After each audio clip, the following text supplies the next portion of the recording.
Okay students, सो आज हम एक छोटी सी एक्टिविटी करेंगे जिसमें हम ये सीखेंगे कि साया कैसे बनता है। ठीक है, क्या कोई बच्चा मुझे बताएगा साया कैसे बनता है? Raise your hands. कासिम, आप बताएं बेटे साया कैसे बनता है? जब रोशनी के रास्ते में कोई चीज आ जाए तो उस चीज का साया बन जाता है। Very good.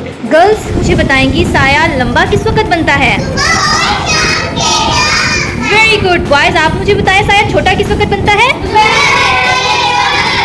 Very good. अब हम लोग एक छोटा सा एक्सपेरिमेंट करेंगे जिसमें हम ये सीखेंगे साया लंबा और छोटा कैसे बनता है। इसके लिए हम लोग क्या करेंगे? Very good. Turn off the light please. Okay बेटा, तो हम क्या सीख रहे हैं कि साया कैसे बनता है। आप लोग को ये तो पता है कि जब रोशनी की रस्सी में चीज आ जाए तो उसका साया बन जाता है। यहाँ पे हम लोग आर्टिफिशियल सोर्स लाइट यानी फ्लैश लाइट यूज कर रहे हैं ये सीखने के लिए कि साया कैसे बनता है। ठीक है, तो अब देखिए जब रोशनी के रास्ते में बोर्ड मार्कर आई है तो बोर्ड मार्कर का साया बन गया है। ठीक है, अब हमें ये देखना है कि साया लंबा कैसे बनता है और छोटा कैसे बनता है। ठीक है, जब कोई चीज रोशनी के करीब होगी तो उसका साया लंबा होगा और जब कोई चीज रोशनी से दूर होगी तो उसका